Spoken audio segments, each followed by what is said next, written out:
Allez, on change d'endroit. On parlait de Monaco, là on va en Suisse. Ça va la Suisse? C'est parti. Ça va, oui, j'y vais dans pas longtemps. C'est vrai? Oui, oui. Bon, très bien. Jouer là-bas. Parce que c'est vrai, quand on pense à la Suisse, on a quelques poncifs comme le chocolat ou la neutralité. Ouais. Mais qui dit neutralité ne veut pas forcément dire inexistence de l'armée, bien au contraire. Et pour la première fois, l'armée suisse a permis à une télévision, en l'occurrence à Défense d'entrée, de pénétrer dans ses lieux les plus secrets, donc Défense d'entrée au pays du top secret. Vous allez voir que c'est vraiment James Bond à 2 pas de chez nous. Un reportage signé François Serrier.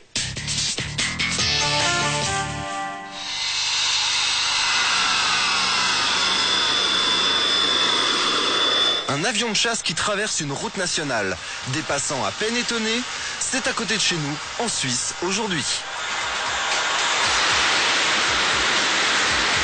La Suisse est un pays neutre, mais derrière les façades, c'est James Bond. Ça n'est pas une maison, c'est un bunker, une fortification. Alors vous voyez, derrière ce volet, ici, ce n'est pas une salle de séjour, c'est un canon anti-char. Le salon de la maison, le voilà, mais ce n'est pas tout. Derrière ce volet, vous avez une mitrailleuse. Des fausses maisons comme ça en Suisse, il y en a probablement quelques centaines. Quelques centaines de bunkers dans un pays grand comme 2 départements français, des bunkers camouflés de façon toujours inattendue. Voilà ce que cache ce camouflage.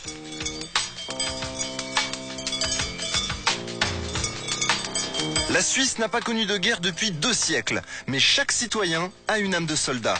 Ici, vous le voyez, nous sommes pratiquement dans le village. Et le paysan a ses vaches, a déposé son bois près du fortin et naturellement fait aussi office de garde. Dès l'instant où il voit quelqu'un qu'il ne connaît pas, il appelle tout de suite éventuellement la police ou les militaires. C'est un système qui est probablement un des plus efficaces que tout système électronique qu'on pourrait installer. Des armes secrètes dignes des films de science-fiction surgissent de la terre, au milieu des vaches. C'est la face cachée de la Suisse. Elle nous dévoile aujourd'hui son système de défense top secret.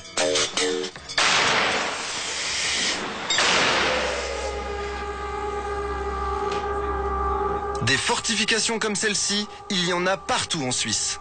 Dans l'environnement, ici, caché dans le terrain, on a une centaine d'ouvrages.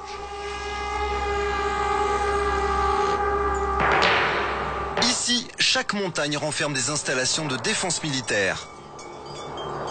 Les touristes ont 1000 fois photographié ces paysages sans jamais soupçonner la présence de tels systèmes. Au royaume du secret, toutes les vallées, tous les cols, toutes les routes sont sous le feu d'armes invisibles depuis l'extérieur. Les forteresses sont dissimulées dans le paysage et elles ne figurent sur aucune carte. En temps de guerre, toutes ces montagnes s'ouvriraient en quelques minutes.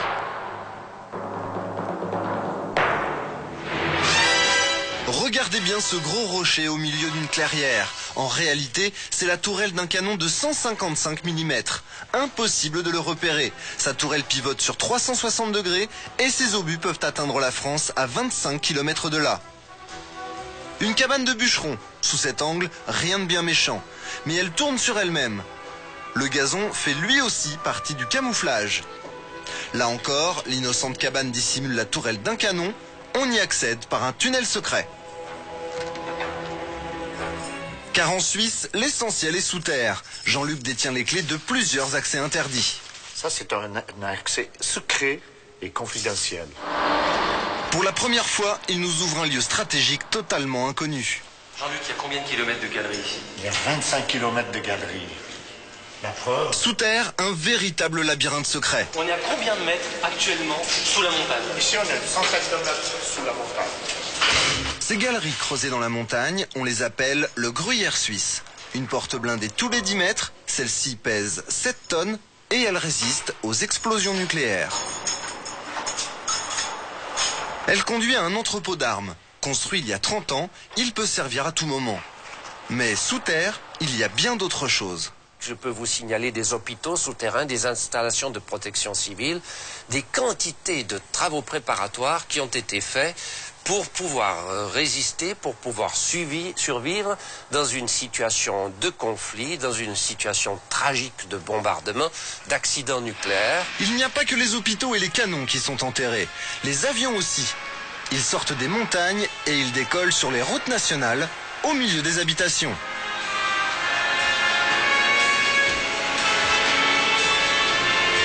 C'est la première fois que des caméras de télévision peuvent filmer cette base aérienne secrète. 40 avions y sont cachés. Leurs équipages peuvent y vivre pendant plusieurs mois, totalement coupés du monde. Andrea Houter est pilote de ligne dans le civil et militaire 15 jours par an. Ici, en fait, on est dans un porte-avions souterrain. On n'a pas de mer, mais on a des montagnes et on a creusé à l'intérieur de ces montagnes les bases aériennes. Et ici, c'est l'entrée d'une de ces bases aériennes secrètes. Ça, c'est la tour de contrôle, une fenêtre cachée dans les feuillages.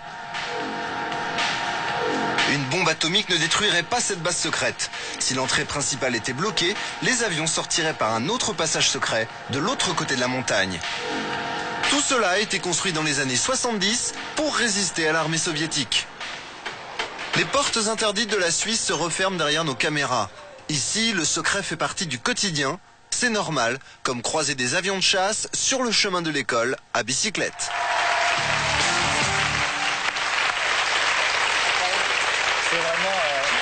C'est vraiment impressionnant. Elie, bon, on tient quand même, il faut le faire, remercier ici Adolphe Augy, qui est conseiller fédéral à la Défense. Il faut le citer parce que sans lui, ce reportage n'aurait jamais pu se faire. Et c'est vrai. Rien n'aurait pu se faire.